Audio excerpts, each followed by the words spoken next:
to get you sort of moving around and talking in groups and then going and checking another group work. What I want to introduce first, there are some things that are going to have to change. We talked about, what a decarbonised UK looks like. And what I'm going to describe now are the things that are basically going to need to change. And these aren't sort of me off the top of my head. These are things that are in the Committee on Climate Change reports, in the government's clean growth strategy. These are all sort of laid down policy proposals or understood issues that need to be addressed over the next whatever period of time it is. The advantage of we now have a net zero target, whether it's 2050 or 2030, is there isn't anywhere to hide anymore. There used to be an awful lot of people say, it's all right, we'll be in that other 20% that doesn't need to be done, because we've only got to do an 80% of it. Now you've got to do everything. So it's not a question of how, it's quite a little bit of how the balance between these things work, not necessarily that we've got to do them. What we're going to be thinking about then, and I'll come on to it, is how in relation to each of these, a local authority can use the different influence, powers and influences and opportunities to shape the place that you're based in and the reactions of people can help to move some of these things along. Okay? We're going to help you think around how you relate to these different things. So the first is we've got to get the carbon out of the electricity system. That is on a trajectory which is largely being taken over by renewables and a bit of nuclear is expected in there as well, but we've basically got to shift all of the carbon out of the electricity. Some of it will be done with interconnectors to other countries like Norway and France, where they've got lower carbon electricity than us and are heading in the same direction. So we've got to get that completely done. That's got to happen pretty quickly. We've also, in order to do that, need to be much more smart and flexible about the way we manage demand. People were talking about putting on their washing machine when the sun's shining so that you're using the renewably generated electricity. There's a lot we can do within the energy system, the electricity system in particular, to make that a lot smarter. We also need to just shrink the problem we've got to deal with, so reducing the amount of energy we are using to heat our buildings and in the equipment that we're doing. That's all buildings. I've got to really kind of focus in on that. It's been a sort of poor relation of energy policy for years. A lot of focus on which power stations are going to get built, hard hat, high-vis jacket, cutting the ribbon sort of stuff. A bit more boring, just fitting insulation into people's homes. But that's what we've basically got to be doing, and think about the efficiency of the equipment within them. Been some really significant improvements in the efficiency of appliances, particularly lighting, but that needs to really sort of push on. And if you haven't fitted LED lighting yet and replaced all your halogen bulbs, the ones when you looked last time and they were all a bit blue, they're completely different now. They will last you forever, last you a long time, and will be using about a tenth of the electricity. Not only that, they will reduce the effect you have on peak demand, which is a really important thing that drives the costs of the network that Western Power Distribution Fund. We've mentioned this already, this is probably the biggest challenge on the sort of energy side. We've got to take gas, oil and coal out of the way we heat homes. There are options for green gas, so from anaerobic digestion, and there's a certain amount of that going on around here. And obviously with an agricultural sector and sort of land around here, that might be an interesting opportunity for a bit of economic value and growth to pull out of this. We then got a shift to electric vehicles, because we're going to not be able to get petrol and diesel cars in due course, but also because the decarbonisation of electricity means that's now the lowest carbon way to get around. Next slide. Excuse me, with the shift to electric vehicles, Yeah. are the manufacturers now bringing down the price so that people can afford? Because, yeah, as I say, it's people who are wealthier who can be able to afford them. Every manufacturer, they're all on the trajectory. I mean, Volkswagen are advertising cars in made yet, which I find interesting, but there's a lot of electric vehicles of all different sizes now. The price brackets vary quite a lot. There are some that are dirt cheap, but there are still some grants around, and also that's the sort of trajectory we're on. The issue with electric vehicles isn't actually going to be the take-up and the price point. The price point is driven by demand and supply, if you believe in markets. So if a lot of people want them and there aren't many being made, the price will go up. Yeah. And there is some competition between the things, but they're all working in the same sort of supply and demand. And it's where you But what we'll see is that you know, the new lines going into factories mean that you're suddenly going to have a lot more on the system. That will change the dynamic of the prices. Lifetime cost, they all cost almost nothing to maintain. The main issue with electric vehicles will be charging infrastructure and making sure that we're charging them smartly so that everyone doesn't come home at 6 o'clock in the evening, plug them in and blow the local grid because you've basically suddenly gone. The demand equivalent of a house, total demand of a house just for one car, bang, straight onto the system, even if it's a triple charge overnight sort of thing. So there's some real issues around managing that so we don't have to spend a lot more money putting copper in the ground for 1 hour a day.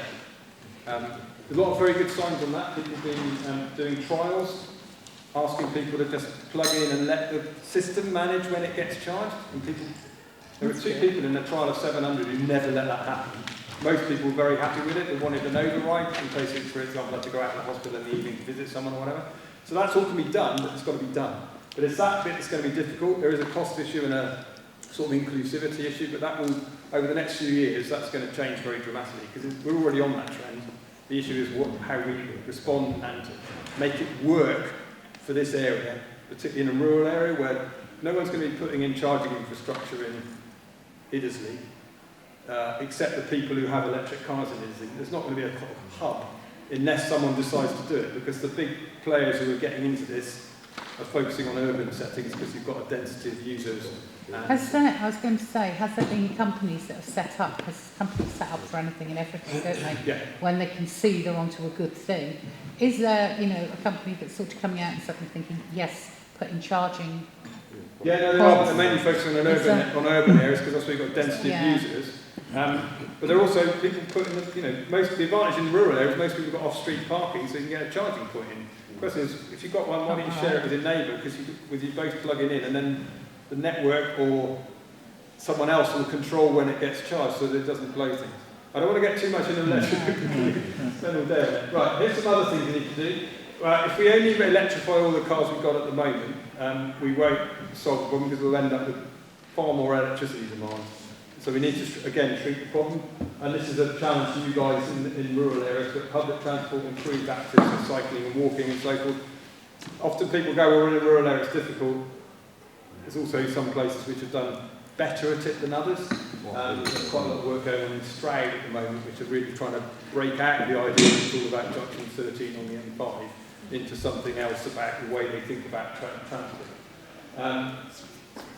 New build developments, if we're building stuff that isn't net zero, then we're going to have to do something again to it in 15 or 10 years' time if we're focusing on 2030. So we've got to work on how we get policies working on that. Then we come into some of the non-energy areas or kind of wider areas like making sure we're using less, people talking about what we are using. That's a kind of different economic model of reusing stuff. Why do people buy a new wardrobe when all your auction houses are full of mahogany wardrobes, really high quality made, that no one can buy, no one can sell? They're a carbon store, we ought to keep them like that rather than stick them into landfill. Reuse, but also taking the low carbon options to try to understand what can be done about that. Likewise, changing our dark field patterns, there's a lot of evidence. In fact, the National Farmers Union have come in on this as well. Just last week published some work on this. But we have to eat less meat. Doesn't mean we all have to go completely vegetarian or vegan, but generally speaking, everyone needs to eat less meat. And it's better to eat pasture-grown quality meat than to just assume eating less meat in itself. So it depends where it is. And we need to cut back on food waste. We also need to collect the food waste there will inevitably be and make sure we're getting the energy out of it goes. Then there's some issues around agricultural and land use practice, which again we've talked about a bit already, but the National Farmers Union have come up with a plan for net zero carbon farming by 2040, I believe it was, which is pretty radical. Whether all of their members, and you have some of them in your area, some of you may be members yourself, have all understood exactly what that means is a different question. But again, something that needs to happen, and in a rural area with a large agricultural sector, that's an area maybe you can have influence to help point people in the direction. And then boosting carbon storage, so planting trees, peat restoration, building with wood, because that means carbon gets locked in. All those old buildings with sort of timbers from the 18th century have got carbon store in their attic. So we need to be thinking about that. So there's a whole load of things that need to happen. It can be a bit of a daunting thing, particularly when you start thinking how quickly it might need to happen. So what we're going to get you to work on, if you just go on to the next slide, we've just done a very quick sort of, here are we think the things you can do as a local authority, without trying to push it too far, suddenly you become sort of all-powerful, totally well-resourced, can pay for everything sort of entity.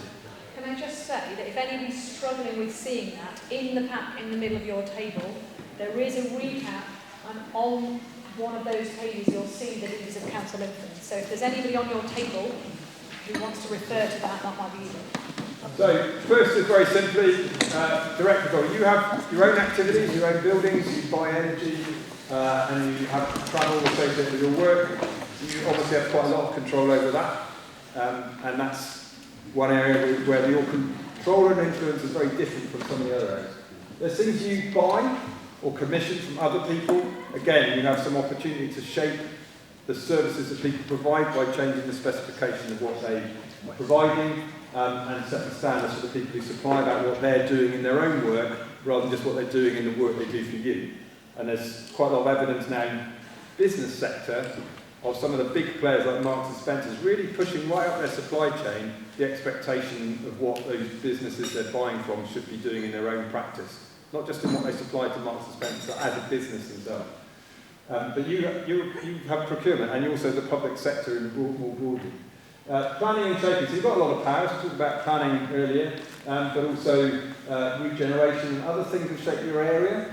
If there's things where you've actually really got levers you can pull, some of them are in concert with others, but again, you've got quite strong responsibilities for both the kind of policy framework, but also then the development, control and the application of those policies. There's some really interesting new decisions coming out of different local authorities that are taking the climate emergency into that process. And you're basically leaders in your communities. You've been elected by people to provide them with some direction and purpose and serve the local community well. So you can lead by example, but also in terms of how you do that, you can convene people and bring them together and build partnerships with others. One of the things about this challenge is it's a lot about what other people are doing and how you help provide some focus and purpose and a sense of common endeavour around that. And that leadership and convening power, which no one ever really writes down, but you all know you've got it because you're making decisions about how you behave in relation to people, what you talk to, what meetings you call, who you relate to, what partnerships you build. Some in a sort of informal way, others in a more formal way. You've got an opportunity to showcase, partly through your own practice, but also perhaps just by rewarding good practice. Mendon District Council in Somerset has a really good scheme called the Better Building Awards, and they reward in that. They get all the local builders, they reward really good low carbon buildings. They also reward people who've done really good interplay with the planning officers and so forth to kind of work it through. An award ceremony, these builders turn up in their tucker, with their pint, and they're slightly uncomfortable in their suit, looking a little bit sunburned. But they're really excited about this because they're being rewarded or kind of held to account, held up as examples. The power of that is grossly underestimated in most cases. So just thinking about how you reward good practice, how you demonstrate what you do to most very simple things can have quite a big effect. The way you engage and talk about and communicate with people, very important. And then the fact that you are a representative of your area. What are you doing up to the council and what are you doing up to government, either on your own or in combination with others, and to the local enterprise partnership? What is it you're doing that means the demands you're making of those to support you in doing those things? Very quick, is there anything else that I haven't got on there? Because you're going to come on to the next slide very shortly. Yeah. Can I ask please, are we looking at that list as if we had endless pots of money, or are we looking at that list of being able to do those things within the resources we have now? I think that's a question you need to ask as you're doing it, but I think it would be good to think about it. Those are things you're all doing. In some cases you're doing it anyway, but you might not have introduced the notion of a sort of climate emergency and the carbon reduction and all those things you need to do in it. It's part of just recalibrating what you're already doing. But I think there is a question about what resources are needed in each thing. Changing a specification on procurement, how much does that cost? Yeah, but I think you're hand-picking one that actually is going to probably save us money. But when you look at direct control and building and travel, that's an expensive one because you have to change the way that maybe a building is heated or how you travel, electric vehicles, etc. So that, just let me finish, sorry, that would have a significant impact on the finances of the council. But and we have to be realistic, I'm sorry, but we have to be realistic in our thought process.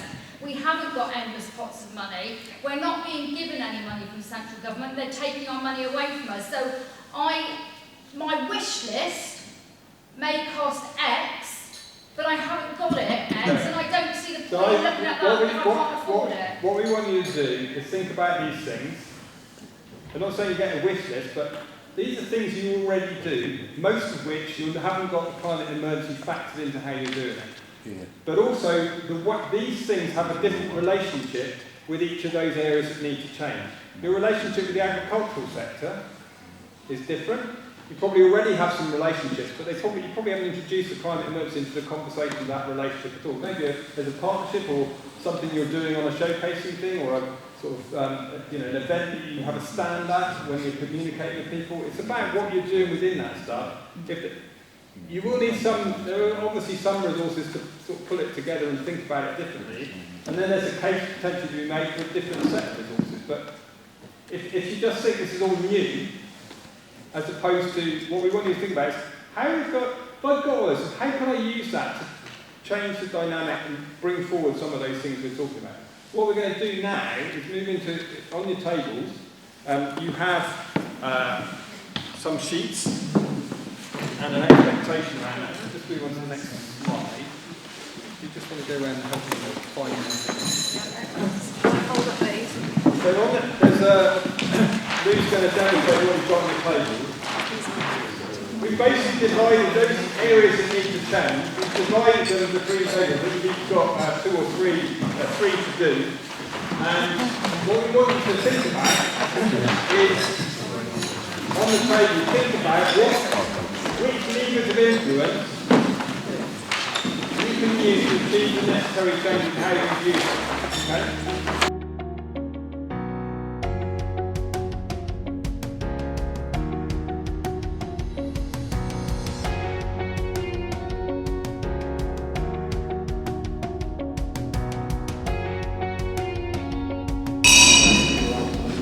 What we'd like you to do now, you've all been busy writing and all the rest of it. The person who was the table host, the person doing most of the writing, stay where you are, right? And then the other people are going to go to a table which has got a different set of issues on it. And the person who's there is going to explain what you came up with at the table, and the people who are visiting you are going to add to it and think about it as well. And we also want people to think about who the other stakeholders are. We'll do this now, yeah? Okay, yeah. Who the other stakeholders are that you need to also involve in that process. Because if you can talk about your influence, then everything that's going to happen is going to end up being done by someone else. Be it a business or individuals or whatever. You create a space in which that happens. You have some control over the correct thing. So thinking about, as you're doing it, adding in, once you've gone through the what other people said and adding to that, think about which stakeholders might be. And there's actually a slide with a few suggestions, because a lot of these are, let's put them all up, NFU, a whole load of different people who are also already active in this space, who are already thinking about it, or have a big sort of influence and footprint in the area. You can think of other ones, but that's just a sort of prompt. So if you go, person who was sort of doing the main writing, or sort of the host, stay where you are, and the others go and find a table where, you don't have to go as a group necessarily, so go and find a table where they're doing different.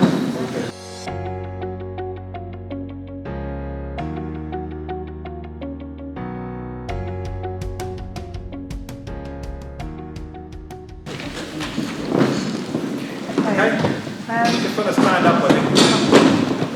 Okay, well, first of all, we sort of thought, we haven't really got any direct influence over agriculture being councils, but then we started thinking actually, we can influence things like planning for diversification, giving support to diversification schemes and maybe local farm shops, which could reduce people's need to go to supermarket shopping.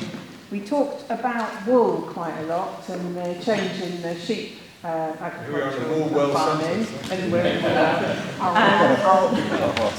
and we thought, you know, there are opportunities there to maybe think about how wool could be used in insulation and maybe sort of think a bit differently about how we could influence that. Possibly, I don't know, maybe that's a bit outside our scope of influence.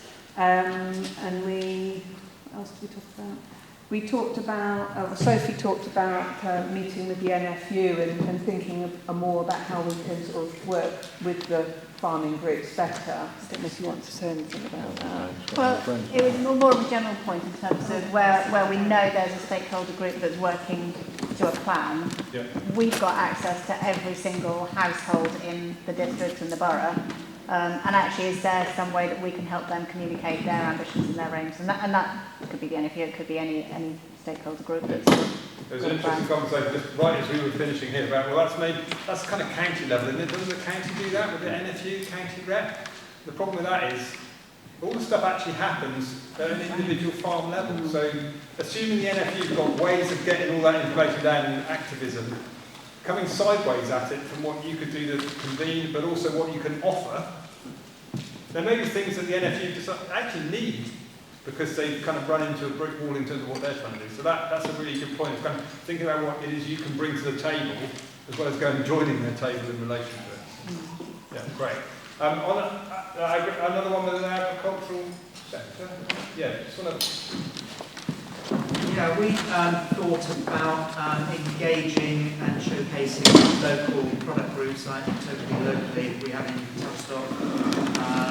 Perhaps running a green awards programme to highlight those kind of successful organic farmers and things like that. So those were a few of the ideas that we came up with.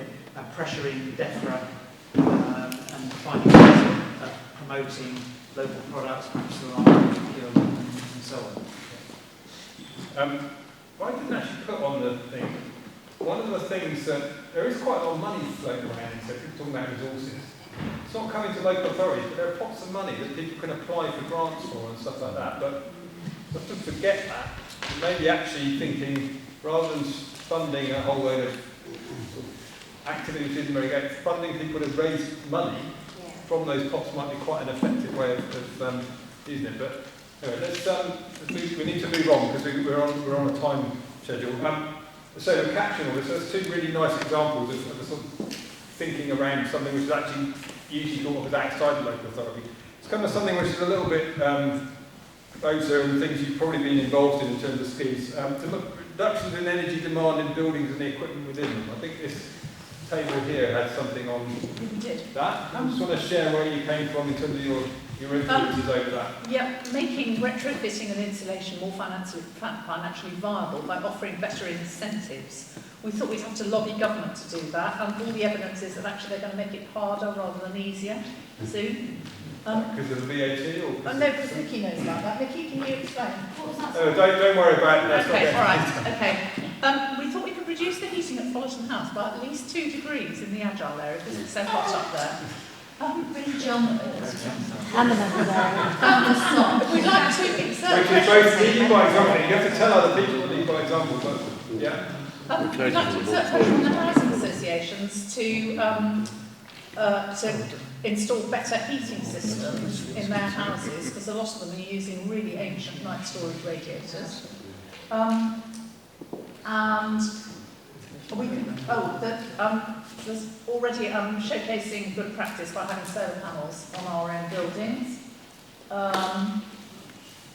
And how we buy in energy, we should look at our suppliers. Okay, that's great. Who else had the reducing energy demand one? We did, but a lot of it's difficult. So just adding stuff to people who already heard. A lot of it's what? This is a good one. Grants to bring empty housing back into use. Right. And So again, presumably by setting energy efficiency standards for what we need to get to before that happens, yeah? incentive, I think we've said this, for renewable energy grants for solar, etc. And that, I suppose, will be driven as a stakeholder would be JLP, SPD. Energy companies would also be a stakeholder. Insulation again, DCEN, anybody? Do you know what? That's the Community Energy Network? Yeah, as a stakeholder. Community action groups. And one I particularly would like to mention, which is pretty much unknown in this country and is a little bit mucky, but having lived in Norway, they actually recover energy on a local scale from sewage. Because if you think about it, every time you flush the loo or have a shower, there's a hell of a lot of calorific values going down into the sewer, and they do that quite well. So they do that in Bristol. There's one sewage plant, so there's all of Bristol, and they do that there. And they actually use some of the methane that comes off the AD plant to power buses. You don't know about it. It's called the nickname the Poo Bus. It had to obviously go on the number 2 route. But no, they use it because methane powered buses have stopped. Electric vehicle buses have quite worked out that because the batteries cost more than the bus at this stage, but that will change. But they basically, there's actually quite a big programme of that going on. But yeah, that's and likewise agricultural waste obviously is AD, it's a similar thing. And I've just had another one last one, sorry. Thrust into my hand, anaerobic digestion on a local scale. And I think that also applies to the agricultural side of life as well. I was surprised at how many farms now have AD. So I think something like that. What I've seen quite a lot of is people putting ideas of what needs to happen, rather than how you might use your influences to affect it to happen. Might go through it in a few. I don't know. Is that the only handle we have on agriculture? It's a good question. Well, and I think that's the sort of thing. I mean, some of you have been thinking about other things, but obviously that is broadly the way the agricultural sector has organised itself. But there are some people who have, some farmers who have anything to do with the NFU.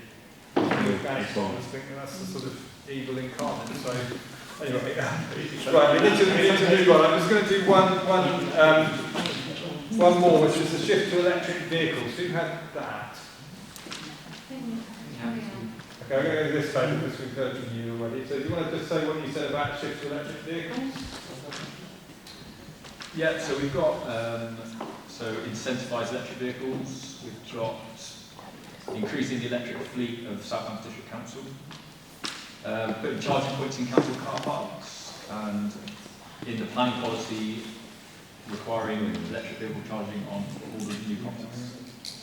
Okay.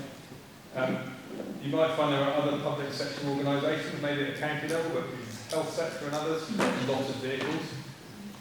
You might have to deal with a range anxiety if a health visitor driving into the middle of Devon and back again in a day, or for a visit to something like that. Or an ambulance. What? Or an ambulance. Yeah.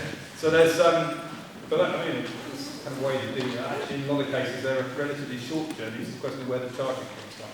But there are a lot of people with fleets.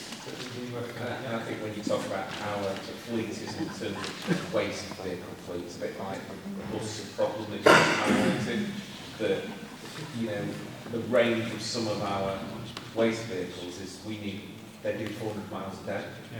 So how long will it be before the technology is available that says you can replace a diesel waste truck with an electric waste truck? So the question you might be, at what point in our procurement process can we do that? And can we do anything in that procurement to drive that, bring that forward? Because often the technology, necessity is the mother of invention. The technology gets driven by people demanding it. So there's a kind of balance there, but I think it's a very good point. But also there are some places that started to do that. And these guys will know more about it. That's a really good point about the demand though, because the problem we've got at the moment is in West End, where we've gone to more recycling, every council is doing the same. So now the waiting lists for getting those recycling trucks is getting longer and longer.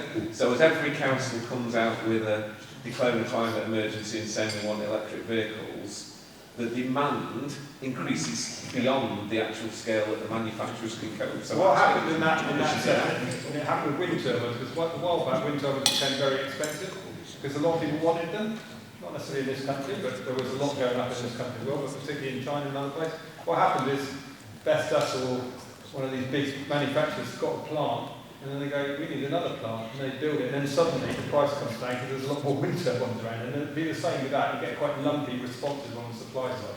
But the demand needs to be expressed. Okay, someone else on electrification of vehicles, what else have we got? Who else had that? Well, you had it, so you could. Pretty much what they had. Planning, perhaps at some point moving to town centres being electric vehicles only. Obviously the planning charging points, and actually pushing for more public transport and electric or other fuel public transport. Those are the other ones we had. Okay. I'm going to do one more because I think probably that clock's running a bit fast. I'll just tell you that now. So who had decarbonisation of heat? Just to put a really difficult one in there. Okay, this table here. Just.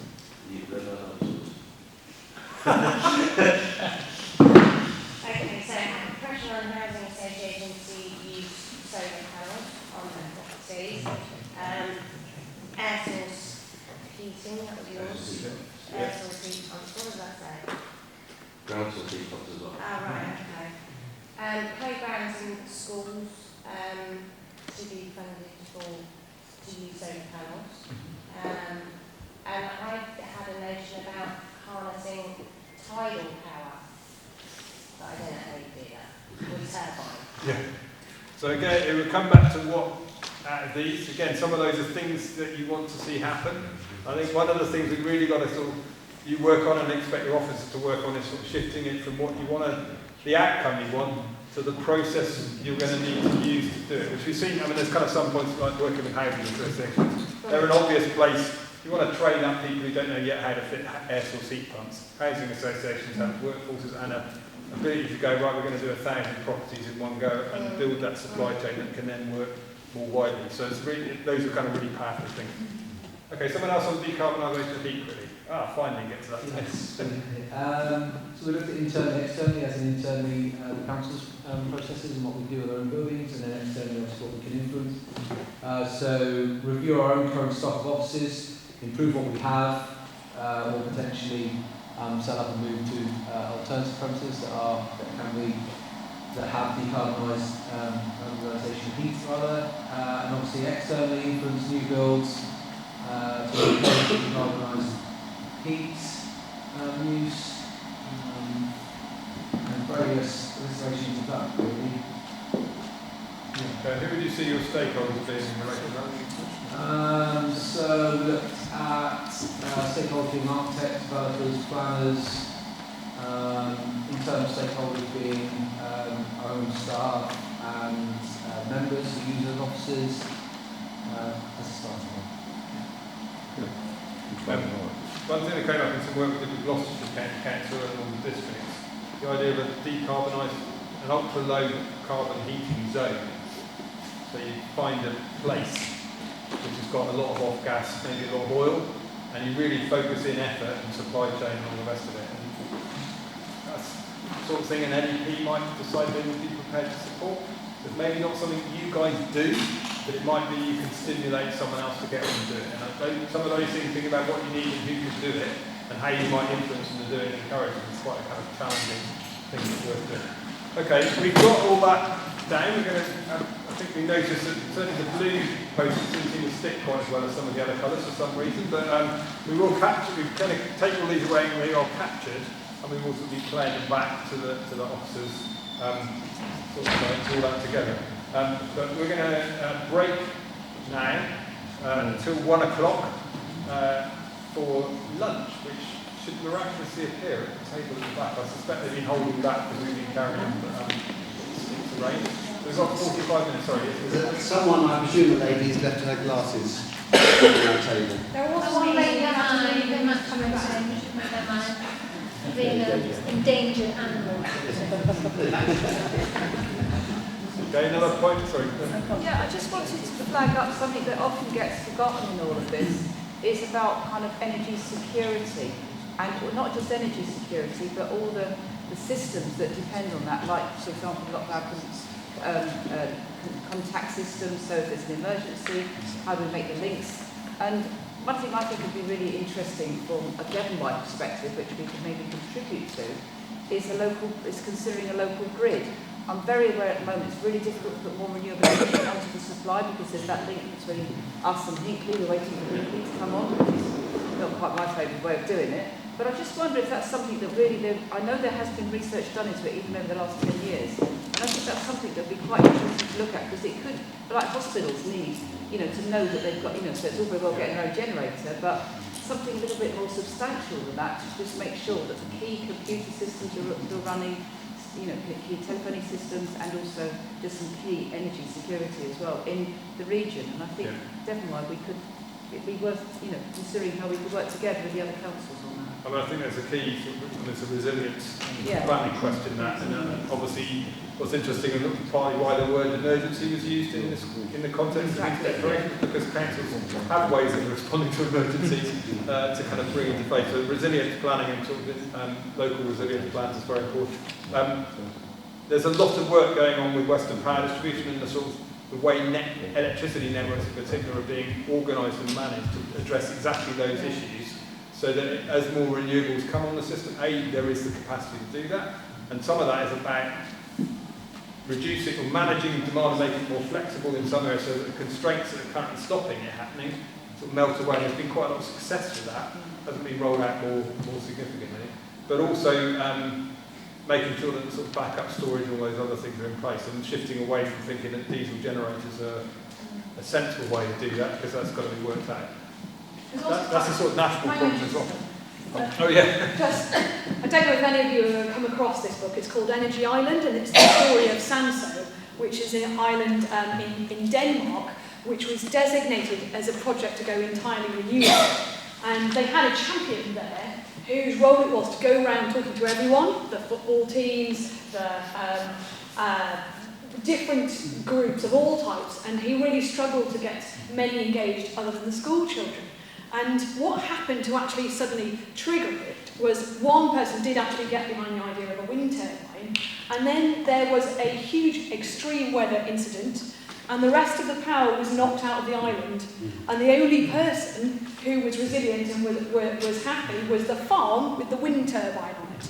And that was the trigger for getting the whole community engaged behind the renewable energy, and had this kind of trickle-down effect of other people looking at renewable sources that offered better energy security than some of the traditional sources. So there is quite some interesting knock-on effects from the engagement and involving people in stimulating something like social learning, which there's lots of evidence around social learning and the impact of that absolutely accelerating our transition and the adoption of people to get behind the climate change agenda. So there's a quite broader perspective on the energy security.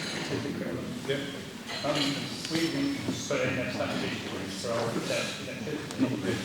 Speak up a little bit. Yeah, we put in a battery storage for the solar panels. Yeah. For electricity. Can that be done on the wider range? Yes, and one of the interesting, because this is about putting in battery storage to absorb the excess when there's more sun than there is use, and that's something interesting whether people do it individually or whether you do it collectively, and there is some optimisation questions around that. Again, it's something which sort of nationally in terms of regulation and stuff, there's a lot of attention going into how to stimulate that market and make it rewarding activity. But we're seeing a lot of that sort of storage going in. Often not for local issues, sometimes for national issues. People just stick a kind of car park for the battery somewhere off the M25. It's not quite what you're talking about. It's something that solves a local solution. And that is definitely an opportunity in that area. We're going to take one more point. Real quick, building on what Lou said, which I think is a very well-made point. You can extract that to the energy security issue. You can extrapolate that to national levels. Because let's face it, a lot of us conveniently forget, assume that gas and oil supplies, we are dependent very largely on foreign countries to produce oil. And that, to me, is a particularly good way of pushing our message by saying, what would happen if the Russians did turn off the gas? What are we going to do now? That's about the thing you need to do remains the same. And one of the issues we've been at here is probably about data, but also about the way you frame and talk about this stuff. And some people are more motivated by worries about Russia turning to gas off than they would be about what the kind of situation is going to be in 10 years' time. Concentrates the mind. So I think that's an important point.